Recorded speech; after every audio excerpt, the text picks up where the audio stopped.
narasumber. Kiranya beliau-beliau ini akan menyampaikan materi tentang 3 hal paling tidak yang kita akan sampaikan pada pagi hari ini. Yang pertama tentang manhaj tarjih Muhammadiyah. Ini sangat penting Pak Kiai Fir'an karena ini menjadi semacam metodologi bagaimana Muhammadiyah memutuskan hukum, memunculkan produk-produk hukum itu. Maka manhaj tarjih Muhammadiyah ini adalah pedoman dari Majelis Tarjih Pimpinan Pusat Muhammadiyah. Yang kedua adalah kalender Hijriyah Global Tunggal. Ini produk di antara produk yang terbaru yang dikeluarkan, ditanfizkan oleh PP Muhammadiyah, dan saya kira kehadiran Pak Kiai Fir'an dari MUI ini sangat penting untuk kiranya bisa bertahan sampai diskusi, tapi nanti bisa memberi pandangan atau komentar misalnya tentang bagaimana masa depan KHGT ini, kalender Hijriyah Global Tunggal. Yang terakhir tentang fikih perlindungan anak. Nah, ini diantara hal penting atau terobosan yang juga sangat penting dari Muhammadiyah, bagaimana perspektif anak itu selalu dikedepankan di setiap ruang gerak Muhammadiyah, termasuk di sekolah, termasuk di perencanaan, bagaimana perspektif anak dan juga perempuan itu bisa di highlight, bisa digaris bawahi, termasuk dari pandangan hukum Islamnya. Saya akan memulai dari yang pertama tentang manhaj tarjih Muhammadiyah. Artinya ini menjadi awal, menjadi gerbang, menjadi entry point bagaimana kita bisa memahami KHGP ini, fikih perlindungan anak, termasuk ada fikih bencanaan itu bisa dikeluarkan, bisa diadopsi. Nah, itu awalnya dari manhaj tarjih Muhammadiyah begitu. Nah, sudah hadir narasumber kita Pak Dr. Dudu Hermawan. Beliau adalah Ketua Divisi Fatwa, Pengembangan, Tuntunan dan Publikasi Pimpinan Wilayah Muhammadiyah Jawa Barat. Jadi beliau ini ya muftinya Majelis Tarjih Jawa Barat. Kita alhamdulillah berkesempatan dapat menghadirkan beliau. Kiranya beliau bisa menyampaikan materinya dengan Hermawan kurang lebih 30 menit. Waktunya disilakan. Assalamualaikum warahmatullahi wabarakatuh. Alhamdulillah, asyhadu an la ilaha illallah wahdahu la syarikalah wa asyhadu anna Muhammadan abduhu wa rasuluhu la nabiyya ba'da. Allahumma sholli ala Muhammadin wa ala alihi wa sahbihi wa mawala. Amma ba'du. Yang saya hormati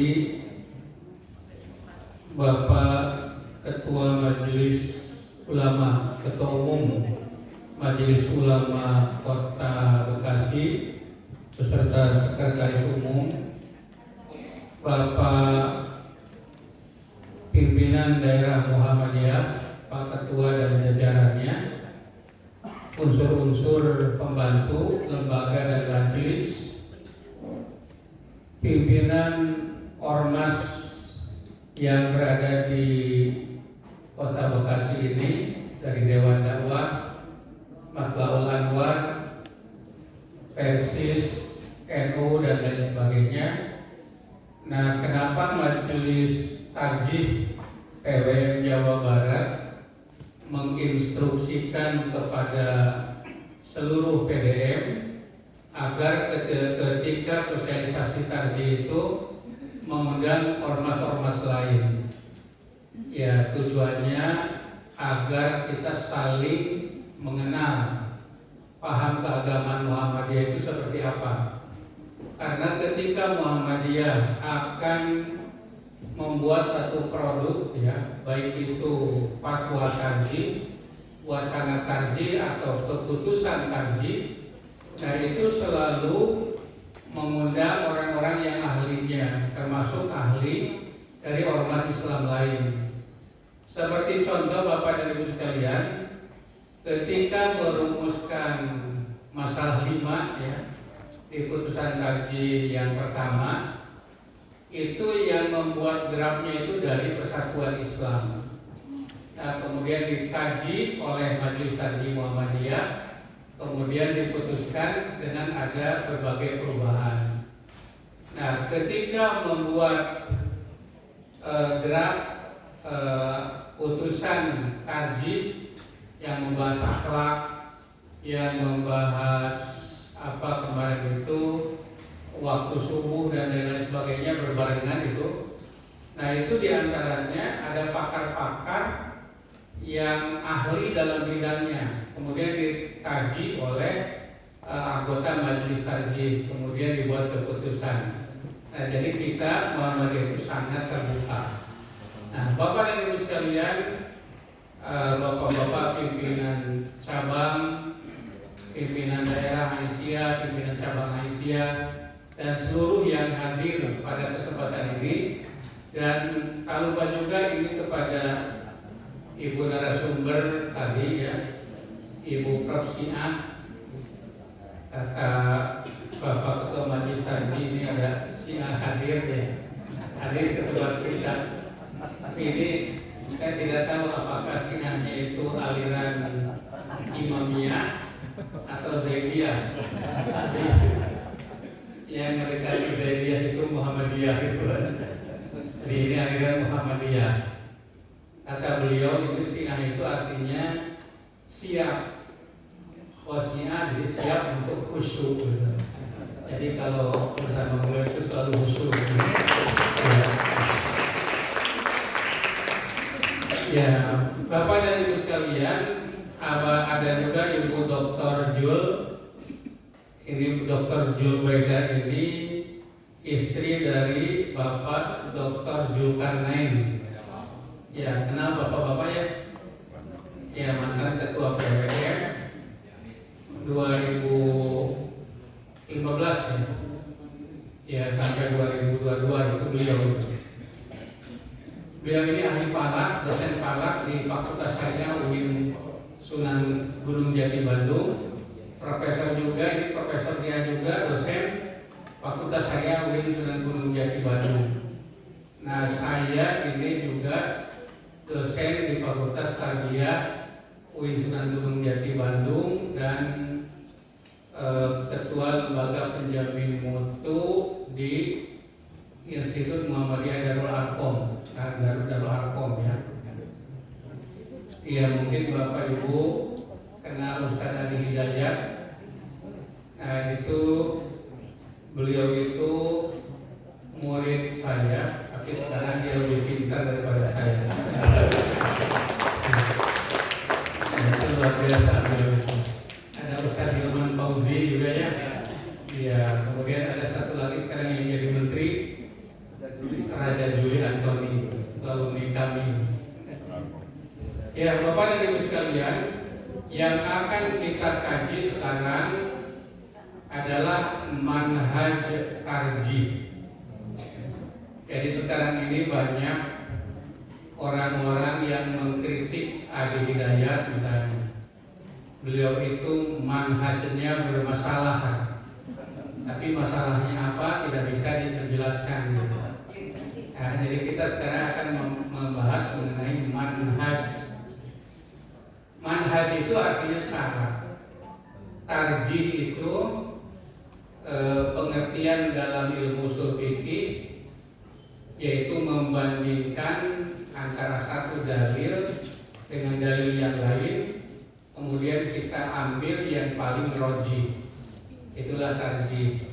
Atau membandingkan antara pendapat madhab ya dengan madhab yang lain, kemudian kita ambil mana yang paling sesuai dengan Quran dan Sunnah. Nah, itulah tarjih. Dan pengertian lebih lanjut dari tarjih itu bukan hanya sekedar metode memahami Quran dan hadis. Ya, jadi bukan hanya sekedar metode dalam memahami dalil-dalil yang ta'arud itu kan ada thariqatul jam'i, yaitu mengkompromikan dalil-dalil yang saling bertentangan satu dengan yang lain, atau kalau tidak bisa dikompromikan, maka yang kedua adalah dengan tarjih. Berarti tarjih ini salah satu metode.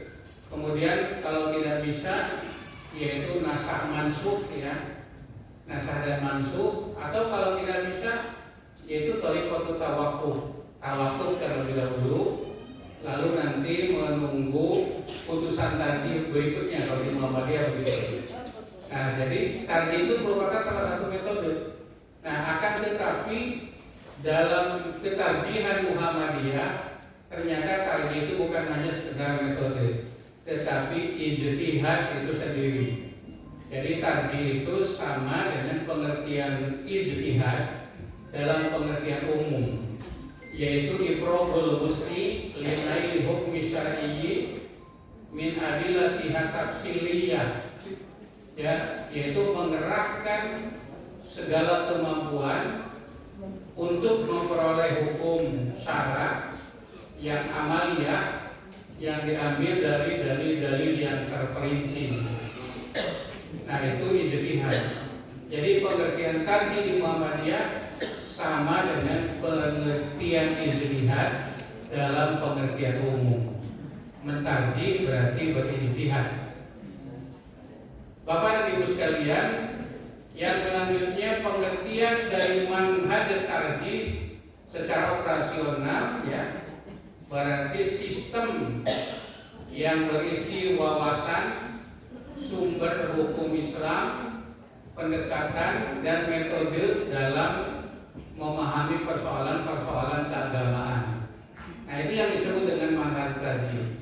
Jadi ada beberapa poin. Yang pertama wawasan, yang kedua sumber hukum Islam, yang ketiga pendekatan di dalam memahami Islam, yang keempat metode dalam memahami Islam.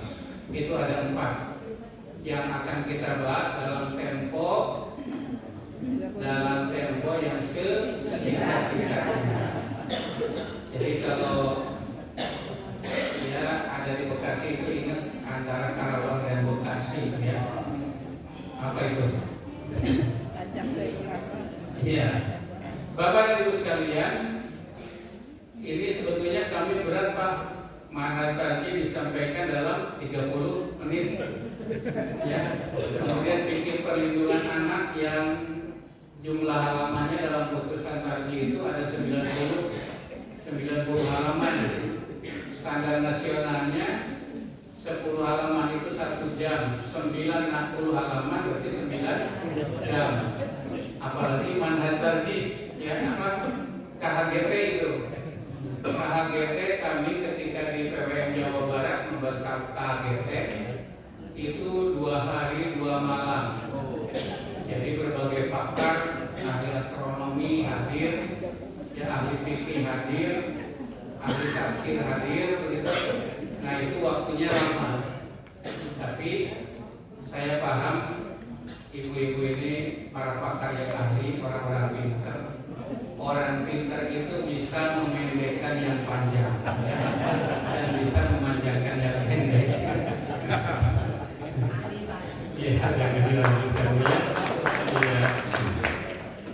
Ya, Bapak dan Ibu sekalian, yang pertama kita akan mengkaji tentang wawasan tarjih 10 menit saja, ya. Wawasan tarjih ini pertama adalah wawasan agama. Agama dalam Muhammadiyah, dalam hal ini agama Islam, diartikan ma anzalallahu fil Qur'anil Karim, apa yang diturunkan oleh Allah di dalam Al-Qur'an, wa ma ja'at bihi sunnatus shahihah, dan apa yang ada di dalam sunnah shahihah, minal awamir, perintah-perintah, wa nawahi, larangan-larangan, wal irsyadat, dan petunjuk-petunjuk li sholahil ibad dunyahu wa ukhrohum, untuk kemaslahatan hamba dunia dan akhirat. Nah, ini pengertian normatif dari ajaran dari Islam, ya. Islam itu sumbernya pertama dari Al-Quran dan Sunnah, itu sumber utamanya. Kemudian yang kedua, ya, isinya adalah awamir, nawahi, dan irsyadat. Kemudian tujuannya apa? Lisolahi ibad dunyahum wa akhirahum, untuk kemaslahatan umat dunia dan akhirat. Itu yang pertama pengertian Islam di dalam putusan Tarjih Muhammadiyah. Nah, yang kedua, wawasan tajwid. Tajwid di dalam Muhammadiyah pengertiannya ada dua. Pertama yaitu at-tajwid, ya, at-tajwid, dan yang kedua adalah dinamisasi. At-tajwid itu artinya pemurnian. Jadi Muhammadiyah berpendapat dalam bidang akidah dan ibadah itu harus murni seperti yang ada di dalam Quran dan Al-Hadis. Tidak boleh ada inovasi gitu ya. Ya, tapi harus murni sebagaimana yang ada di dalam Al-Quran dan Hadis. Bagaimana pendapat mazhab? Pendapat mazhab itu ikut menjelaskan atau membantu menjelaskan pemahaman kita terhadap Al-Quran dan Al-Hadis itu. Nah, jadi kalau masalah akidah dan ibadah ada yang baru, itu baru dikatakan bid'ah. Misalnya malaikat yang wajib kita ketahui ada berapa? 10. Ada 10. Lalu kita tambah nama malaikatnya malaikat jublek ireng misalnya. Nah, itu bid'ah ya. Karena tidak ada dalam Quran dan Al-Hadis. Dalam bidang ibadah, kalau ada yang baru dalam bidang ibadah berarti itu bid'ah. Tapi kalau ada yang baru dalam urusan dunia, dalam urusan muamalah, itu namanya al-maslahatul mursalah. Jadi yang ditinggalkan oleh Rasulullah itu ada dua. Yang pertama bid'ah dan yang kedua al-maslahatul mursalah. Jadi kalau ada hal yang baru yang tidak ada dalam Quran dan Al-Hadis, nah itu ada dua. Yang pertama, kalau dalam bidang akidah dan ibadah itu namanya bid'ah. Tapi kalau dalam bidang urusan muamalah duniawiyah itu namanya al-maslahatul mursalah. Sesuatu yang baik tapi dilepas. Dilepas itu maksudnya tidak ada dalam Quran, tidak ada dalam hadis tapi baik. Misalnya zaman Nabi tidak ada penjara. Para tahanan perang kaum kafirin itu diikat di masjid, di tiang masjid. Nah, sekarang ada penjara. Nah, itu bukan bid'ah, tapi al-maslahatul mursalah. Zaman Nabi Quran tidak dibukukan. Kemudian pada waktu itu Umar bin Khattab mengusulkan kepada Abu Bakar agar Quran itu dibukukan. Pada waktu itu Abu Bakar menolak. Dia mengatakan, ayu samain tudhaliluni, langit mana yang akan menaungiku, wa ayu ardin tuskiluni, bumi yang mana yang akan aku injak, ya, yang aku tempati apabila aku melakukan sesuatu yang tidak dicontohkan oleh Rasulullah. Kemudian Umar bin Khattab berargumen, ya, kenapa pentingnya dibukukan? Di antaranya para penghafal Al-Quran sudah pada meninggal. Kemudian teks Al-Quran yang ada di kulit-kulit sudah pada lapuk, yang ada di pelepah-pelepah korma sudah pada lapuk. Akhirnya Abu Bakar Siddiq menerima usulan itu, kemudian dibentuklah panitia. Nah, itu bukan sesuatu yang bid'ah, ya, tapi itu sesuatu yang baik, al-maslahatul mursalah. Bapak-bapak, ibu-ibu mengikuti kajian, duduk di kursi, ada mejanya, ada makanan dan sebagainya. Ini pada zaman Nabi tidak seperti ini. Nah, inilah al-maslahatul mursalah. Nah, itu yang tajdid dalam Muhammadiyah. Tajdid dalam akidah itu harus mencari ajaran Islam yang murni semurni-murninya. Kemudian kalau dalam bidang muamalah kita harus selalu melakukan inovasi, melakukan pembaharuan-pembaharuan, perbaikan-perbaikan, kreativitas itu dipentingkan dalam bertajrid. Itu yang kedua. Nah, yang ketiga yaitu wawasan toleransi. Warga Muhammadiyah itu harus toleran. Toleransi itu artinya kesiapan kita untuk menerima perbedaan pemikiran, ya, perbedaan sikap, ya, dengan orang yang berbeda pemikiran dan sikapnya dengan Muhammadiyah.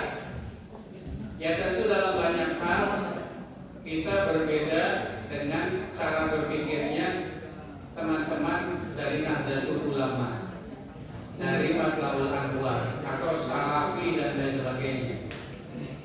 Nah, kita menerima itu dan siap sedia untuk menerima perbedaan, bahwa perbedaan itu ada dan kita sepakat dalam perbedaan, agree in disagreement, ya, sepakat dalam perbedaan. Di antara bapak-bapak, ya, ketua MUI-nya, ketua umum MUI-nya dari Nahdlatul Ulama, kemudian sekretarisnya dari Muhammadiyah, ya, kemudian pengurus-pengurusnya ada yang dari SI, dari Matlabul Anwar, dari Persi dan lain-lain. Nah, itu beragam, berbeda, bergabung di Majelis Ulama Indonesia. Nah, kita harus toleran terhadap perbedaan-perbedaan tersebut. Nah, di dalam putusan Tarji dinyatakan tahun 30-an bahwa kalau Muhammadiyah sudah memutuskan suatu perkara, tidak berarti yang lain itu salah. Ya, pahamnya Nahdlatul Ulama itu salah, bukan berarti begitu. Pahamnya Persi salah, tidak seperti itu. Pahamnya SI salah, tidak seperti itu.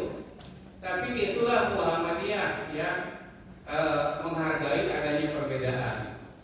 Kemudian setelah itu kita harus menerima adanya perubahan-perubahan. Makanya ketika melakukan kajian tarji, Muhammadiyah mengundang dari ormas lain yang berbeda pemahaman, karena Muhammadiyah akan menerima perbedaan-perbedaan itu dan kemudian menerima perbaikan-perbaikan. Kemudian Bapak dan Ibu sekalian, yang perlu dicatat juga oleh kita semua dalam wawasan tarji Muhammadiyah adalah Allah Madhabiyah.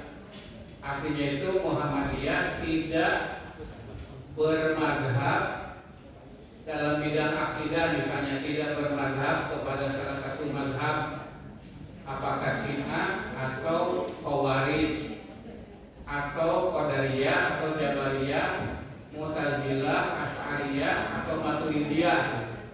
Itu tidak bermadhab kepada salah satu madhab, tetapi tetap Muhammadiyah menghargai adanya madhab itu. Dalam fatwa-fatwa tarjih, bapak-bapak bisa melihat seringkali Muhammadiyah itu mengutip pendapat Imam Syafi'i, mengutip pendapat Imam Malik, mengutip pendapat Imam Hanafi, Hambali dan lain-lain. Artinya Muhammadiyah tetap menghargai pendapat-pendapat dari ulama madhab itu. Jadi tidak menolak sama sekali. Tapi Muhammadiyah itu tidak mengikatkan diri kepada salah satu madhab. Nah, apakah Muhammadiyah itu Ahlus Sunnah wal Jamaah? Jelas di fatwa tarjih, Muhammadiyah itu adalah Ahlus Sunnah wal Jamaah. Lalu dapat kita lihat, ya, pengertian iman dan dalam Muhammadiyah itu adalah tasdiqu ma jaa bihi rusul, yaitu membenarkan apa yang dibawa oleh Rasul. Itu pengertian iman dalam madhab dalam Ahlus Sunnah wal Jamaah. Pengertiannya seperti itu. Nah, kemudian wawasan tarjih yang terakhir tidak dalam bidang fikih tidak mengikatkan diri. Ada madhab Hanafi, Syafi'i, Hambali atau juga Maliki, ya. Dalam bidang apalagi akhlak tidak mengikatkan diri, misalnya pada Syekh Al-Junaid atau kepada Al-Ghazali atau atau yang lain-lainnya. Tapi Muhammadiyah itu bersumber kepada Al-Quran dan As-Sunnah, yang tentu tadi dikatakan dalam memahaminya dibantu oleh pemikiran-pemikiran dari mazhab. Nah, yang terakhir Bapak dan Ibu sekalian, wawasan tarji itu yaitu Muhammadiyah itu wasati. Wasati itu moderat ya. Jadi ini sama dengan teman-teman NU, ada wasati, wasatiyah, tawazun, apa lagi Pak? Ya tasamu begitu ya. Nah, jadi Muhammadiyah itu wasati, moderat, karena Muhammadiyah memandang ya pertama dalam bidang akidah Islam itu moderat. Ada keyakinan ateis, tidak ada Tuhan. Tetapi ada juga yang politeis, Tuhannya itu banyak. Karena permasalahan manusia itu kan banyak ya. Masalah keluarga, masalah utang, masalah macam-macam, maka Tuhan juga harus banyak. Itu namanya politeis. Ada dewa matahari ya. Ini Bekasi itu berasal dari kata bagasi ya, artinya dewa matahari. Jadi Bekasi itu artinya dewa matahari, mungkin zaman dahulu. Sekarang sudah ada perubahan dari Bagasi menjadi Bekasi. Ya, Bapak dan Ibu sekalian, nah akidah Islam itu tauhid, itu wasati, tengah-tengah antara ateisme dengan politeisme.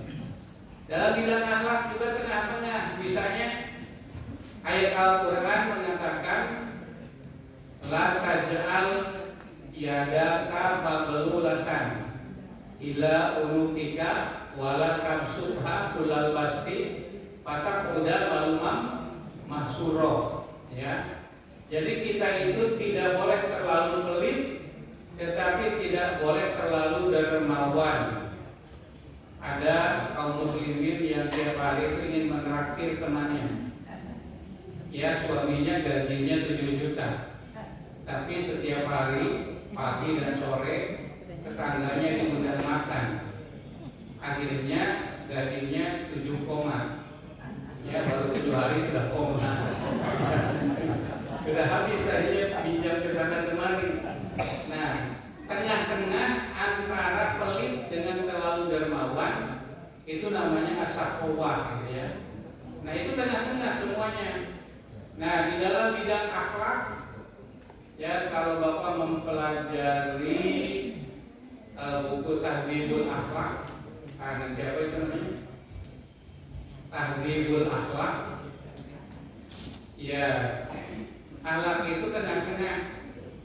Misalnya IPA itu tengah-tengah antara toma dengan terlalu jumud, terlalu komud ya. Kemudian yang kedua saja'ah itu berarti tengah-tengah antara tahawur ya, tahawur dengan penakut ya. Kemudian adil itu tengah-tengah antara zalim dan mazlum. Nah, kemudian hikmah ya, tengah-tengah antara alim dengan jahil, terlalu pintar ya dengan bodoh, tengah-tengah.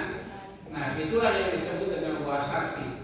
Perilaku keagamaan kita juga harus tengah-tengah. Wa kadzalika ja'alnakum ummatan wasata litakunu syuhada'a 'alan-nas wa yakunu rasulu 'alaikum syahida. Itu ayat Al-Qur'an yang digunakan oleh Tarji.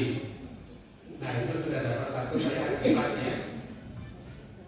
Nah, yang kedua, kita membahas sumber hukum Islam.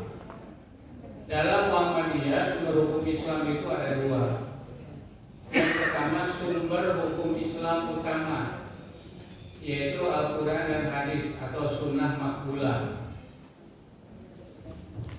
Nah, di sini yang dianggap makbulah oleh Muhammadiyah mengenai Quran tidak perlu dijelaskan lagi karena sudah jelas. Nah, mengenai hadis ini ada persoalan.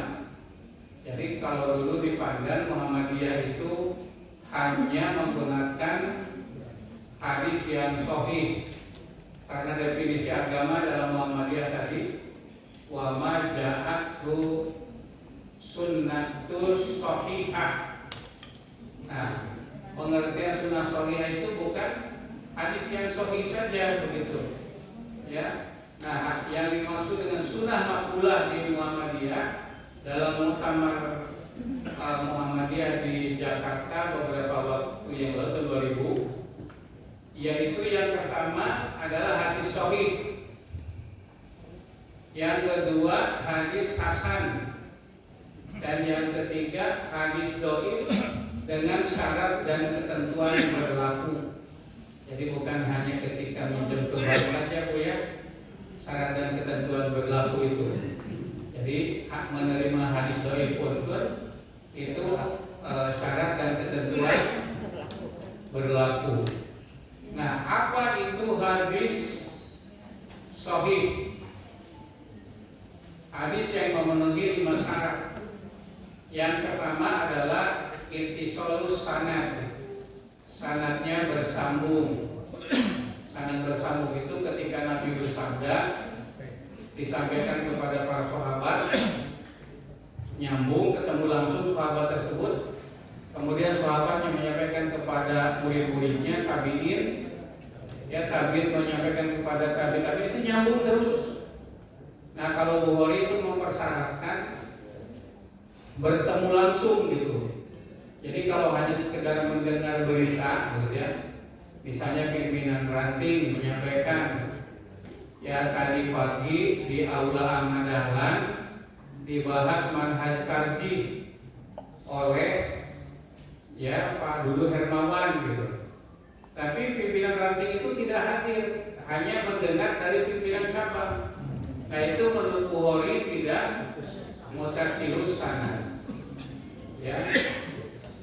Harus berhadapan, harus bermuwajahah. Kalau hanya tulisan misalnya WA, ya saya dipoto kemudian di WA, itu Bukhari mengatakan itu tidak ittisalus sanad. Kalau Muslim itu berpandangan sanadnya itu bersambung. Itulah sebabnya kedudukan hadis Bukhari lebih tinggi daripada hadis Muslim, karena kriteria mutasil sanad saja Bukhari itu sangat rigid gitu, harus bertemu langsung. Nah, yang kedua harus diriwayatkan oleh perawi yang adil. Adalah ruwah. Adil dalam pengertian ilmu hadis beda dengan pengertian ilmu hukum. Adil dalam pengertian ilmu hadis itu berbeda dalam pengertian adil dalam ilmu sosial, itu berbeda. Dalam ilmu hadis yang disebut adil adalah manis taqoma dinuhu wa hasuna hulukuhu, yaitu sanad yang agamanya istiqomah, tidak pindah-pindah, misalnya dari Ahlussunnah wal Jamaah pindah ke Mu'tazilah, dari Mu'tazilah pindah ke Qadariyah misalnya, dari Qadariyah pindah ke Kristen, pindah lagi ke Islam. Nah, itu tidak istiqomah agamanya. Nah, yang kedua wahasuna huluku, akhlaknya itu baik. Nah, kalau akhlaknya tidak baik, agamanya tidak istiqomah, maka hadisnya itu tidak sahih. Hadisnya itu dhaif. Ya, Imam Bukhari ketika menelusuri sanad hadis, ternyata yang meriwayatkan hadis itu akan memberi makan kepada kuda. Ya, si wortelnya didekatkan, sudah dekat, kuda itu ditarik lagi, kuda menjauh, kemudian didekatkan lagi, ya kuda mendekat, wortelnya dijauhkan. Nah, Imam Al-Ghazali tidak mau menerima hadis dari orang yang seperti itu. Nah, bagaimana kalau yang meriwayatkan hadis itu melakukan tindakan-tindakan kejahatan yang lain? Ya, membohongi istri misalnya, ya, atau membohongi suami. Nah, itu doi hadisnya Pak. Ya, membohongi kuda saja doi, apalagi membohongi istri, apalagi membohongi suami, doi semua ya. Ya, kira-kira kita itu pantas nggak meriwayatkan hadis? Masa nggak bohongan istri terak? Dapat honor, gajinya disulapkan dengan kopea. Ya, ternyata istri sekarang itu pandai mencari duit ya. Jadi suami menyembunyikan di kopea kapangi. Ya, dan dapat kasur kapangi ya.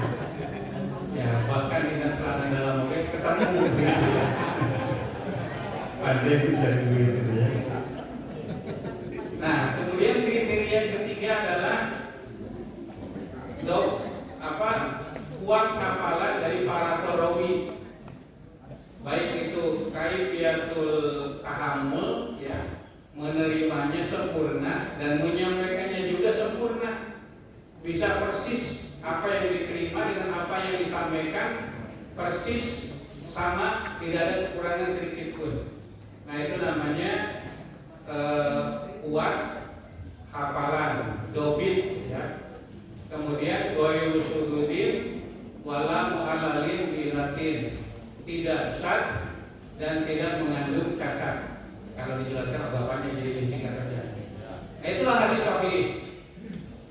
Nah, kalau periwayatnya kurang kuat hafalannya, nah maka hadis itu adalah hadis hasan.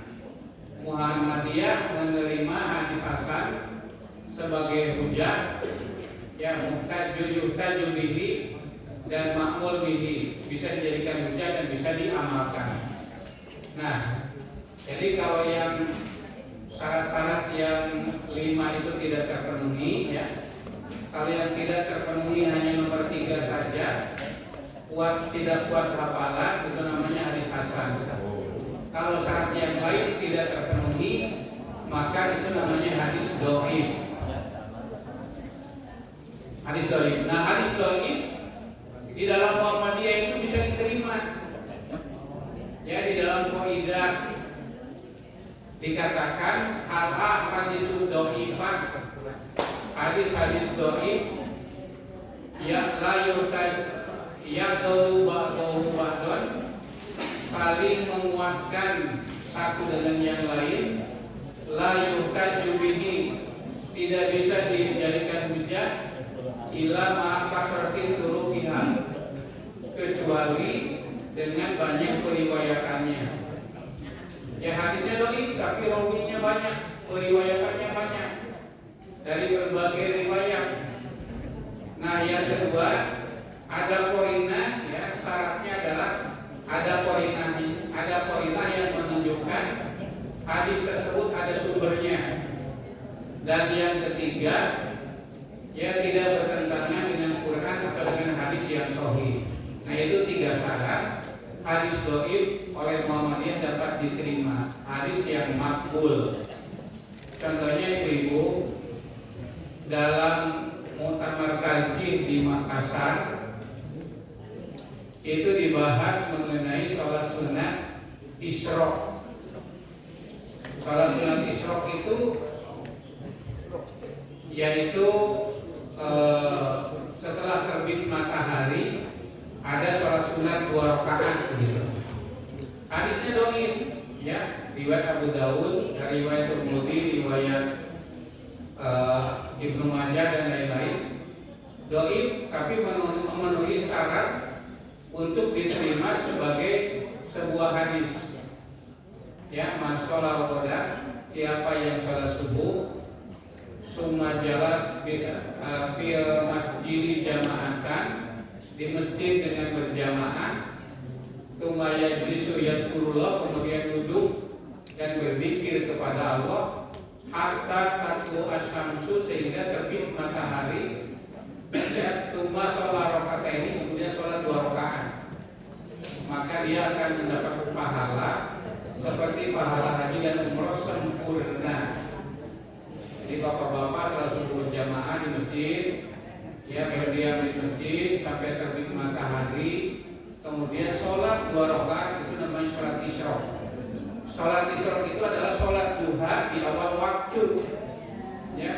sholat duha di awal waktu gitu. Itu sering disebut sholat isyraq atau sholat syuruk gitu. Nah itu doib tapi dapat diterima karena memenuhi 3 syarat yang saya sebutkan tadi. Nah Bapak dan Ibu sekalian, itu adalah sumber utama ajaran Islam. Nah kemudian Muhammadiyah mempunyai sumber pendamping ya, akan disebut dengan para tekstual. Para tekstual itu kalau di dalam buku ya ada cover depan, cover dalam, ada bibliografi, ada kata pengantar, ada daftar isi, ada daftar riwayat dari penulis, ada daftar pustaka. Nah itu namanya para tekstual. Nah kemudian bab 1 sampai bab terakhir itu namanya teks utamanya. Nah yang para tekstual itu apa? Yang pertama ijma, kesepakatan para ulama. Bagi Muhammadiyah itu bukan metode, tapi hasil dari ijma itu adalah sumber hukum Islam. Qiyas yang menganalogikan hukum atau menyamakan hukum yang tidak ada teksnya di dalam Al-Quran dan hadis dengan hukum yang ada di dalam Al-Quran dan hadis karena adanya persamaan ilah, itu namanya qiyas. Ada Pak di Pak itu nggak ditayangkan nggak? Tidak. Oh ada. Ya, kalau dibahas detil itu akan banyak ibu. Qiyas, ijma, qiyas. Ya, terus yang ketiga apa Bu? Oh, maslahatul masalah dulu ya. Maslahatul mursalah. Maslahatul mursalah itu sesuatu yang baik ya, tetapi tidak ada dalam Quran dan hadis. Tapi ini bersesuaian dengan tujuan dari agama, itu kemaslahatan. Itu namanya al-maslahatul mursalah. Kemudian istihsan. Istihsan itu udulul mujtahid min qiyasin jali ila qiyasin hobi dan seterusnya begitu ya. Jadi perpalingnya mujtahid ya dari satu dalil kepada dalil yang lain. Nah itu namanya istihsan. Kalau Imam Syafi'i menolak istihsan sebagai sumber hukum Islam. Beliau mengatakan manistah sana fakot saro'an. Siapa yang berpegang kepada istihsan maka dia pelaku bid'ah, membuat syariat baru. Jadi bapak-bapak, ibu-ibu ahli bid'ah kata Imam Syafi'i. Ya, kenapa? Karena berpegang kepada istihsan. Tetapi perlu dicatat ya, ada perbedaan pengertian istihsan dalam Muhammadiyah dengan istihsan menurut Imam Syafi'i. Asy-Syafi'i itu mengartikan istihsan itu adalah berhukum sesuai dengan hawa nafsu. Ya kita juga sepakat kalau begitu pengertiannya ya. Kalau pengertian berhukum sesuai dengan hawa nafsu itu kita juga sama dengan beliau. Tapi pengertian istihsan di sini banyak penjelasannya ya. Yang saya pegangi adalah bukan yang ada di teks sana, tapi berpaling dari satu dalil kepada dalil yang lain. Contoh begini di dalam ayat, al-yauma uhilla lakum ta'amuhum wa ta'amukum hilul lakum. Pada hari ini makanan kalian halal bagi mereka orang non-muslim dan halal makanan mereka halal bagi kalian. Ya, sembelihan orang Yahudi, sembelihan orang Nasrani, tapi yang disembelihnya ayam, yang disembelihnya domba, yang dihalalkan gitu ya. Nah itu halal bagi kita. Nah menurut saya Sabi, walaupun ya dalam menyembelihnya menyebutkan demi Yesus, demi Yehova atau apalah begitu, itu kata saya Sabi. Wal musonatu minal ladzina amanu, dihalalkan juga wanita-wanita muslimah yang terpelihara. Wal musonatu minal kitab dan wanita ahli kitab yang terpelihara, ahli kitab min qablikum. Nah, berarti laki-laki muslim boleh menikah dengan wanita Yahudi, boleh menikah dengan wanita Nasrani.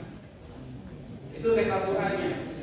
Tapi Umar bin Khattab ya, ketika kaum muslimin sudah tersebar ke Suriah, ke Libanon, di situ banyak wanita-wanita cantik seperti wanita kota Bekasi, seperti ibu-ibu Aisyah dan Aisyah Aisyah. Nah, itu cantik-cantik karena turunan Nabi Yusuf katanya. Ya Pak, biasanya bapak-bapak kalau umroh bukannya khusus umroh ya, tapi melihat wanita-wanita Libanon. Nah, waktu itu Bapak dan Ibu sekalian, Umar bin Khattab melarang. Tetapi ada sahabat yang bernama Hudzaifah bin Al-Yaman. Hudzaifah bin Al-Yaman itu ketua BIM-nya pada zaman Nabi.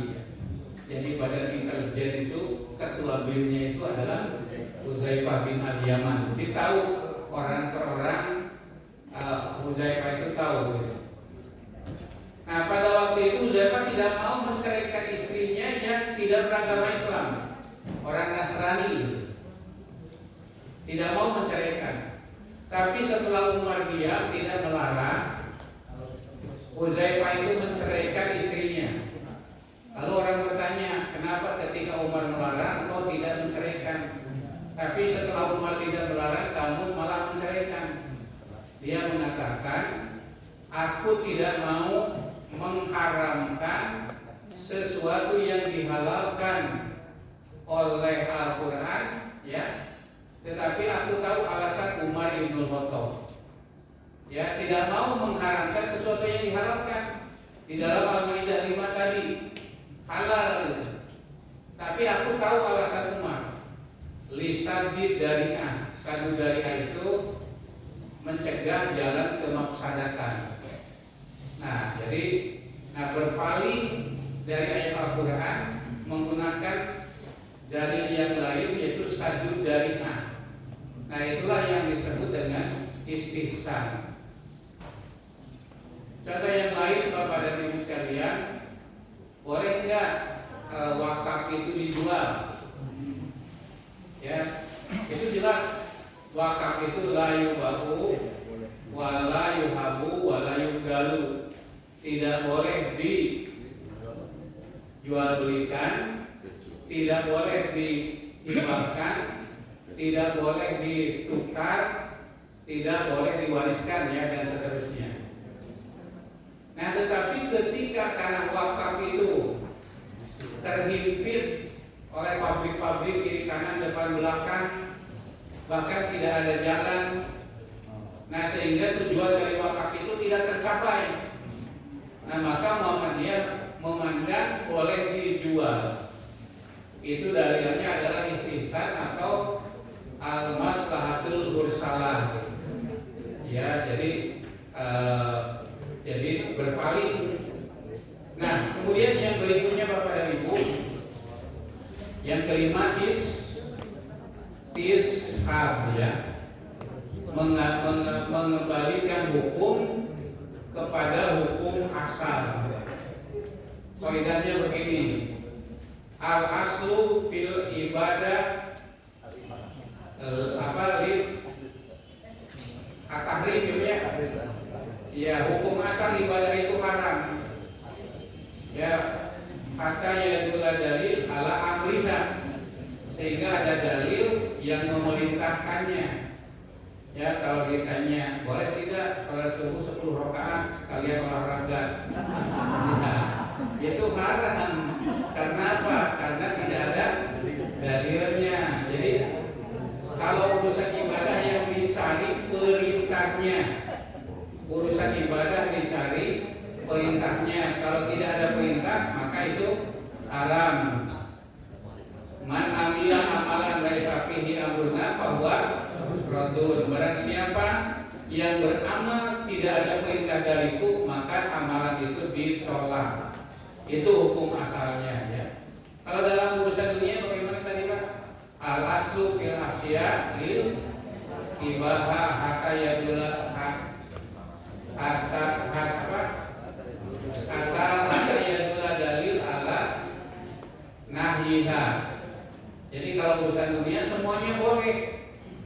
Boleh enggak ibu-ibu naik pohon kelapa? Boleh, karena tidak ada dalil yang melarangnya. Jadi naik pohon kelapa tidak pakai celana.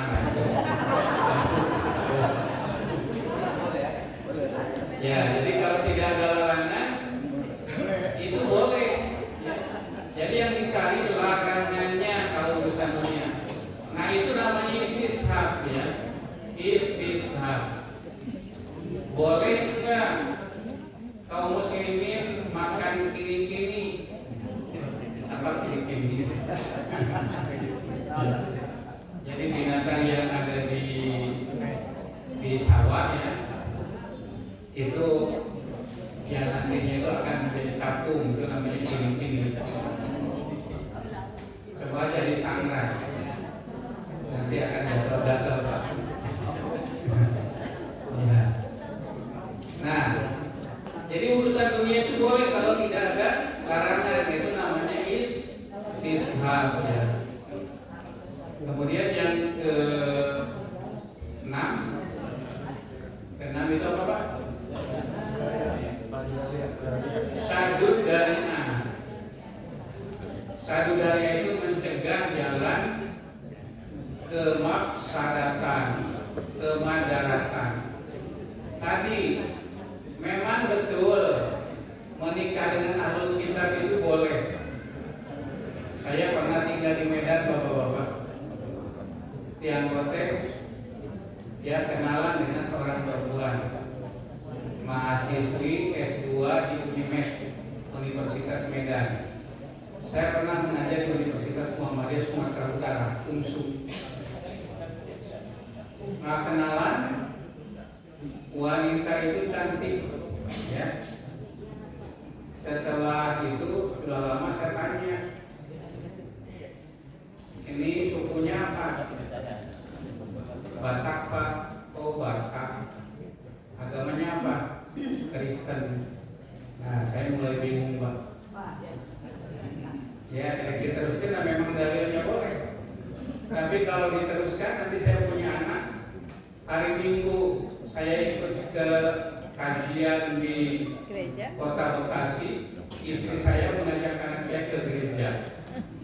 Saya meminta anak saya untuk makan daging sapi, istri saya makan daging babi. Saya ucapkan Allahu Akbar, istri saya mengucapkan haleluya. Ya, itu banyak kemadaratannya, kemaksadatannya. Nah, maka lisan dari'ah untuk mencegah jalan kemaksadatan, maka saya tidak jadi untuk melanjutkan itu, misalnya kan begitu ya. Ya, gitu Pak. Nah, itu satu darinya sumber hukum Islam itu. Kemudian ada fatwa sahabat atau madhab sahabat. Pendapat sahabat itu bisa diamalkan kalau ada tanda-tanda bahwa itu bersumber dari Rasul. Ya, misalnya umirna, kami itu disuruh ya biqodo isaum untuk mengkodok puasa, wala numaru biqodo is sholat. Nah itu kan yang berpendapat itu sahabat, tapi ada korina yang menunjukkan bahwa bukan pendapat dia, tapi perintah dari Rasulullah SAW. Nah jadi contoh yang lain ibu-ibu di fatwa tadi, bolehkah perempuan itu sholat Jumat ya bersama dengan imam atau tidak boleh? Boleh. Ya, boleh itu di fatwa tadi. Itu adalah fatwa sahabat ya. Ibnu Mas'ud ya. Jadi itu membolehkan. Ibnu Mas'ud mengatakan nenek sholatlah Jumat bersama imam. Kalau tidak sholat bersama bersama imam maka engkau sholat zuhur 4 rakaat. Jadi ibu-ibu Aisyah boleh sholat Jumat di masjid, ya, tapi dengan catatan masjidnya itu tidak penuh. Yang keduanya tidak timbul mafsadat. Misalnya ibu Aisyahnya seperti wanita Libanon gitu. Itu bagusnya tidak di masjid. Karena apa? Jamaah laki-laki nanti akan rajin ke masjid karena ada ibu Aisyah yang di Bandung tadi itu. Ya, jadi bukan khusyuk. Saya membaca buku yang judulnya Keputusan Alim Ulama. Ini yang membuat adalah dari teman-teman kita Nahdlatul Ulama. Di putusan itu dikatakan wanita sholat di masjid itu dibolehkan kecuali wanita cantik. Iya. Nah itu di situ ya, wanita yang bisa mengganggu kehusuan dari jamaah. Ya. Kalau nenek-nenek boleh lah.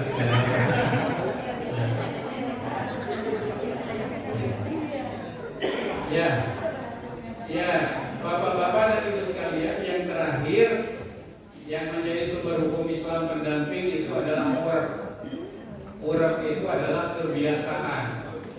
Kebiasaan itu ada dua, ada urf sholihah dan ada urf fasidah. Kebiasaan yang baik dan kebiasaan yang buruk. Bapak dan ibu sekalian, yang berikutnya yang terakhir sekali ya, karena sudah 30 menitan. Pendekatan di dalam memahami Islam dalam Muhammadiyah ada 3, Bayani, Burhani, dan Irfani. Nanti dilanjutkan oleh PDM kepada PCM ya. Bayani itu memahami Al-Quran dengan hadis dan fatwa sahabat. Kalau Burhani memahami teks keagamaan dengan menggunakan pendekatan ilmu pengetahuan. Contohnya nanti akan disampaikan oleh Dr. Julbaidah ya. Nah itu pendekatan Burhani. Kemudian ada lagi pendekatan Irfani, mendengarkan suara hati, menggunakan suara hati, menggunakan ya apa itu rasa, firasat ya, dan lain-lain.